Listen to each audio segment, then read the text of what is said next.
show. That's right. Welcome in, welcome back, folks. This should be a lively discussion. Let's analyze the wildly different segments that make up the Notre Dame home game fan base. Edition of the Always Irish Show. Thank you for being here, everybody. As always, you know where you can find the program on YouTube. Do it. Subscribe if you haven't yet. Appreciate it very much. Give the video a thumbs up. That helps me as well. Notifications on. You and I both know why. That way you're alerted every time a new episode drops. You don't want to miss it. Twitter, search bar, Always Irish Rat. Always Irish Inc. Emails, alwaysirishnd@gmail.com. Audio only anywhere you want me. You can locate me. The call-in lines. 312-988-15. You tell Johnny, oh, you've heard and seen Fighting Irish Wire. Booty-doo-doo. You type those words in your computer. Notre Dame stories come out. It's Irish magic. Check it out every day. Also, let us not forget July 9th, Sam Hartman's first public Notre Dame NIL autograph signing. Where is it, John? I don't know. Crown Point, Indiana, Forever Young Sports Cards. Who's sponsoring the event? Who's going to be there for entertainment? You're looking at it, baby.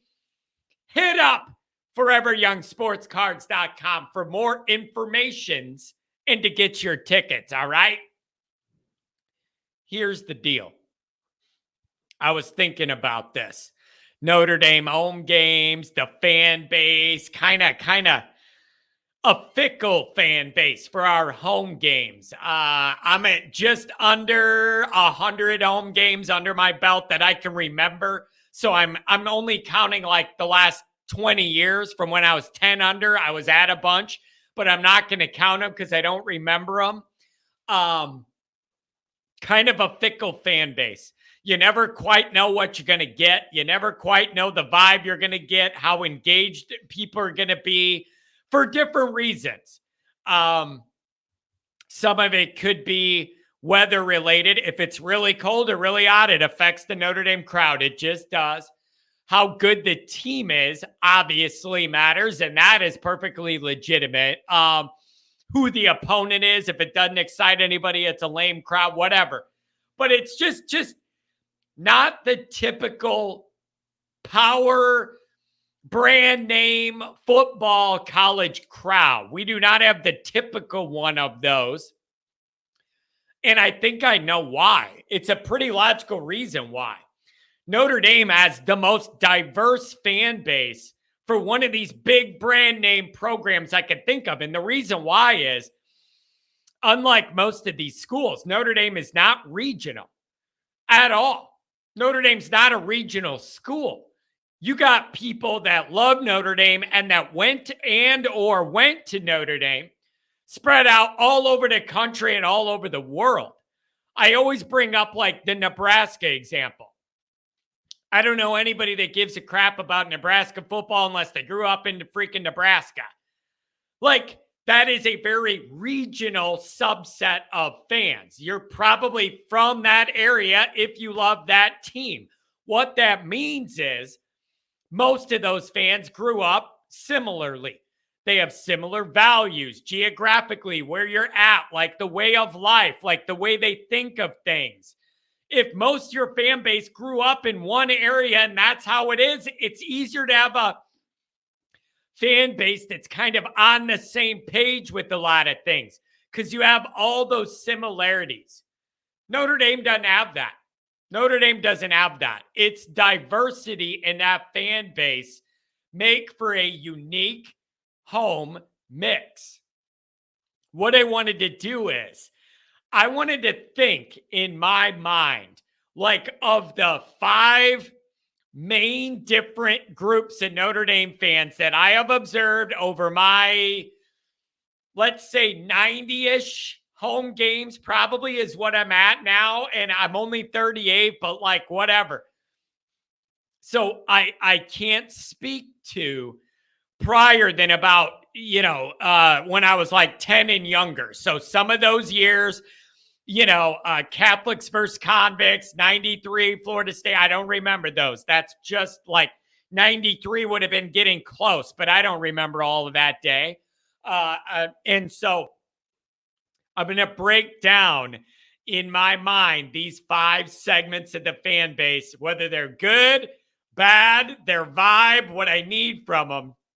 Let's get into this. Now, I want to note on the front end of this, I am not counting the student section. That's its own captive audience, and I'm not going to mess with them. So this is paying fans, not the student section. Number 1. And these are just how they came into my mind, not in any specific order. But the first group that comes to mind is, you know where I'm going to go, the wine and cheese alumni crowd. Okay. Now, what do you mean by wine and cheese, John? I mean, these people are highfalutin, high society. All right. They're not the regular man, working on a sump pump in your basement for a living. Like, these are highfalutin Notre Dame grads. They like to come and smoke cigars, drink their bourbon, talk about law school, reminisce of the days of old, talk about business ventures, stock investments, whatever. These people come back to campus for a fun day of catching up. The football results are not important to this group, all right? They are there for the status and the clout to be at a big Notre Dame game, and they're going to wear Notre Dame gear, but they're much more interested in talking about, their next business venture than how Notre Dame's going to win this big game against Ohio State. So these are people that will wear Notre Dame stuff, go to the games, donate, whatever. But whether the football wins or loses, it isn't going to matter to them. It's not going to move the needle. They are there for a weekend of a bunch of stuff, and the football happens to be a part of it. All right? Now I'm going to give you an example of this group. All right? I'll never forget this. The couple sitting next to me at the Bush Push game, through speaking with them, but they met at Notre Dame, both Notre Dame graduates, Notre Dame alums. And as Brady Quinn was making his drive mid-fourth quarter to take the lead against USC, this couple told me, John, it was nice meeting you. We're going to get out of here. We want to beat the traffic and head back home. Okay. That is exactly what I mean by the wine and cheese alumni crowd. They had a great weekend on campus, enjoyed the weather, whatever, got to be back at Notre Dame. When it came to the football, they did not care whether we won or lost the Bush Push game. It was the most intense game I've ever been at, back and forth. They did not feel any of that. They were just there for something to do. They were completely disconnected from the reality of what that game meant. And the moment that was going on when they left, they had no interest, no idea. That is an example of the wine and cheese alums. They're going to donate. They're going to wear Notre Dame stuff. They're going to come to the biggest games. They're going to rah-rah a little bit. When it comes down to it, football's not the priority for these people. It doesn't move the needle. It doesn't ruin their day. When we lose, it is what it is. These are corporate schmoozers, all right? Down in front types. These are the type of people that go to a Notre Dame game, spend their money. They act like it's a play. That's the wine and cheesers. People telling you to sit down when it's a big play in the game and you're standing yelling and they want you to sit down. These are people that think they're at a play and that you need to sit there and be quiet and watch what happens. All right? Those are examples of the wine and cheesers. Don't be fooled. They look like diehard fans, but the football result does not matter to them. coming back to campus is a sightseeing tour, a reunion, something to do, chasing clout, wanting to be seen, all of that. The football doesn't matter to this group. They got their Notre Dame degree, their Notre Dame money, and they're set. Okay? And their actions prove it. Leaving big games early, telling you to sit down instead of yell. That's it. That's it. All right? Now, here's the negative with these people. The negative with these people is they have the most money of any segment of the fan base. And that means they can afford to pay the prices to get into these biggest games. That disappoints me because they have the money to be able to get in more than some of the other segments we're going to get into. But once they're in, they're quiet and they're lame, and it doesn't really matter to their life what happens. They just want the clout to say, I was at Notre Dame, Ohio State. But they're not yelling, going crazy. Their whole week isn't ruined if we lose. If we're not doing good, they're not complaining for change. No, they got their degree, got their money. Now they're clout chasing. So that's the problem, is that this group is most able to afford the new ticket pricing, and it blocks out some other segments that don't have that amount of money, but would be better fans to be in there for the game to be loud. Okay. I'll give you another example before I get to number 2. So I gave you down in front, the couple leaving before, in the middle of the Bush push fourth quarter when all the action was happening. I'll give you another one. I was walking out of Michigan State 05. Same Bush push year. Remember what happened, Michigan State? We went into overtime. They wanted it overtime at our place, and they spiked their flag at our 50-yard line and danced around it. That was the same year as Bush push. Me and my dad storm out of that stadium right away when we saw that guy was going to score. You knew he was going to score. Didn't have to wait to see it. We started walking out. And as we're walking out, we get in a bunch of people. You see them spike the flag, whatever. I couldn't get out of there soon enough. They spiked the flag, and I'm looking at that. We walk out of there steaming mad. Steaming mad. Not only that we played terribly and lost in overtime, but the flag spiked too. We walk out, and we see a couple families we know that are Notre Dame families, Notre Dame graduates, doctors, lawyers, whatever. We see them on the way leaving the stadium to the parking lot. What do they say? What a great day, John. It was so great being here. The weather was nice. Everything's great. This was such a wonderful trip. It's been a great day. Wasn't a great day for me. I was absolutely furious and miserable, because the football result was the number one thing I cared about that day.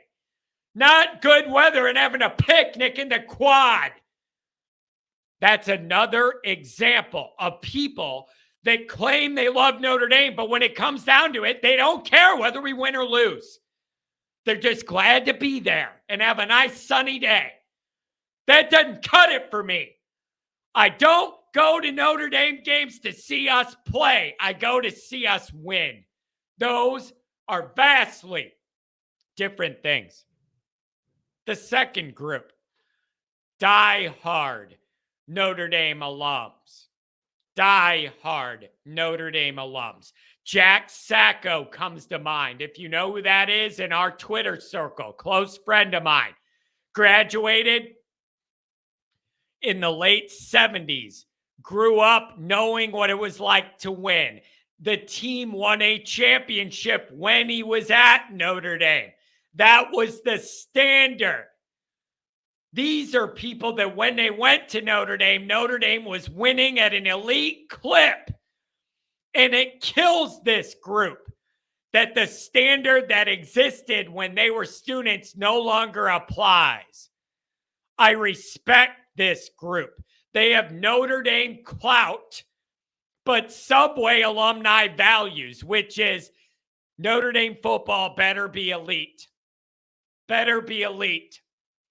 So this group of people I love because they have the credibility of that Notre Dame degree and also have that little Neanderthal gene where they get mad about football and nothing except elite winning is good enough or acceptable. I love this group, okay? That group is fantastic. They have the credibility of the Notre Dame degree and the experience to know what it feels like and looks like as students when we're elite, and they wanted to come back. I love this group. Very important group around Notre Dame. Okay. Number 3, the Subway alumni. Now, this may be Notre Dame's most loyal, impressive, and important group. Rabid lovers of Notre Dame football, but they don't have the Notre Dame degree, the clout, or the status of the first 2 groups I mentioned. But they may be the most loyal to Notre Dame football of all these groups. This group, most of my family included, not all, but most of them, crave Notre Dame football being elite. These are regular people that love Notre Dame, save to be able to bring their kids to some games, be able to get there once a year, bring their kids, have that day. These people feel Notre Dame's Irish Catholic values represent them and their family, and they are fiercely loyal at defending it. Okay? This group gets their fulfillment out of Notre Dame football being elite. They don't have Notre Dame degrees. They don't get the benefit of a $230,000 a year job off that ND degree. None of that exists for this group. The football's either good or they're miserable. Okay? Here's the issue with this group. And I love this group, man. This group is me at like my fiber of being is this group. Sleeping in line for Bush Pushed overnight to get tickets at face value. Scalping before the sun comes up in the 90s to be able to get your kid a ticket to the game. These people, they just want Notre Dame to be elite. That's what makes them happy. All right? Regular, hardworking people. And they can only be happy if Notre Dame wins. I love these people. They love Notre Dame so much in every way. The problem is, slowly but surely, Notre Dame's pricing them out. And it's a mistake. I mention all the time how overnight, when they redid the ticketing pricing structure, tickets I had access to for $150 for a big game overnight turned into $300. I got no added value, no extra features, no parking pass, no on-field pass, no buffet to go to in a luxury suite. I didn't get any benefits. And my prices went from $150 for the biggest games of the year to $300. I mean, geez, you got 4 tickets. Now I'm looking at $1,200, driving, food, parking, whatever. I'm not spending $2,000 to go to a Notre Dame game with my family. You're out of your mind. I'm not doing it. By the time you add all that up, even if I drive it and don't stay in a hotel overnight, you're getting near $2,000. The only way I'm doing that is if you're elite and the product's elite. And I know it's elite. We haven't been in that territory for a long time. So it bothers me that when you get into USC this year, Ohio State this year, way more of the wine and cheese alums are going to be in that building than the Subway alums simply due to resources and money. I realize that's just how the world works, but I'm telling you, I would much rather have that place full of Subway alums that their only focus that day isn't catching up with your law school buddies and who's got more money in the bank and all. I'm going there to see us win. I'm going there to see us win. I don't like seeing Notre Dame price this group out. And the trickle-down effect on that gets down to the kids. Bringing your kid to a couple games, getting them into Notre Dame and all that. It's getting pricey to do that, and I don't love that. But this Subway alum group is amazing. Spread out all over different states, spread out all over, representing Notre Dame's Irish Catholic values. And all they want is that football team to be elite, damn it. Do it our way, do it with our values. These people love Notre Dame. I want more of them in the building, not less. Number 4, local season ticket holders. Indiana, Chicago, and the surrounding suburbs like me, Southern Michigan, into Ohio. These are people that go to every game and deserve credit for that loyalty. Most of them, I'm guessing, are probably within a 2 or 3 hour drive or less. So you can make that drive in one day each way. Adam Dowling comes to mind, always in our chats in the morning. Loyal season ticket holders. He's there every damn week with a smile on his face, wanting us to win. These people, in a lot of ways, are the nuts and bolts of your fan base because they're there every week.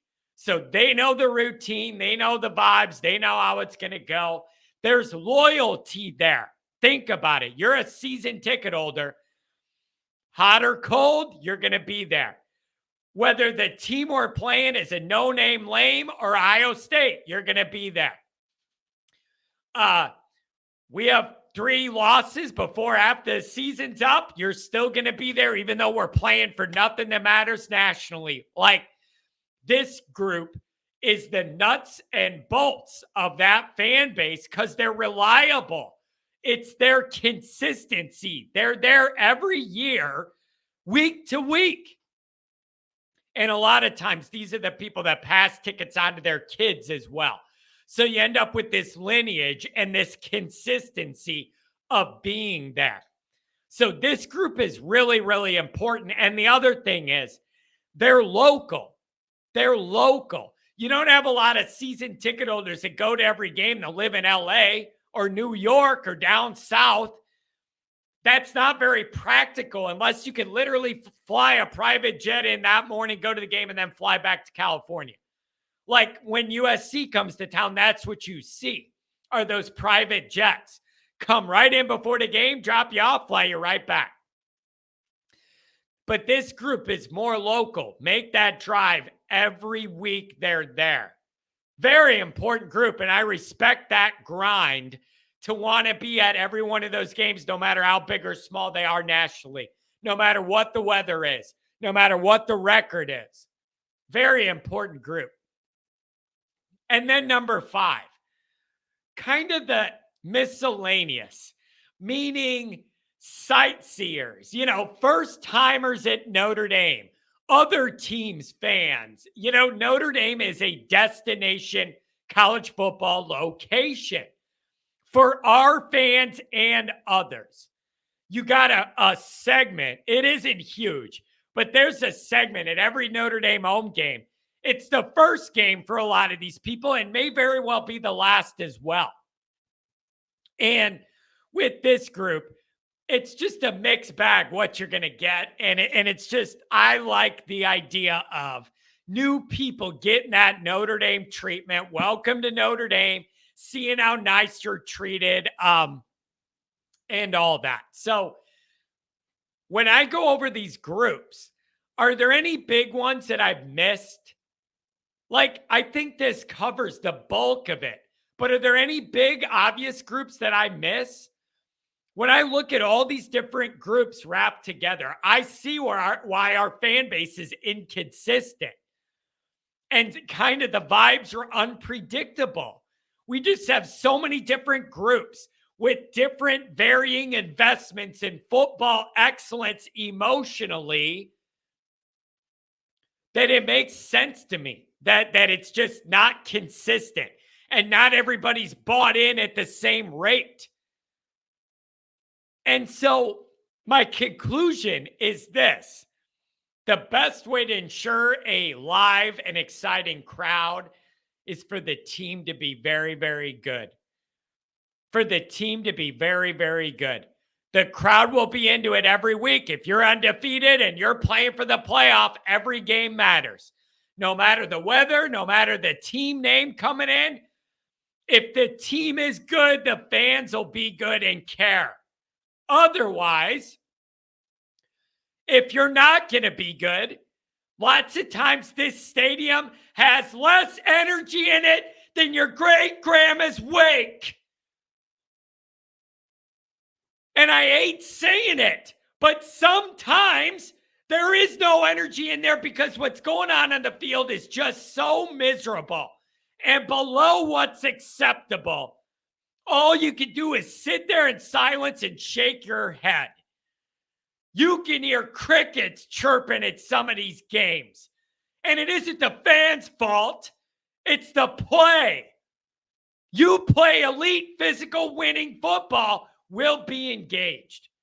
But I'm telling you, I have been to funeral services with a better vibe and energy than this stadium sometimes.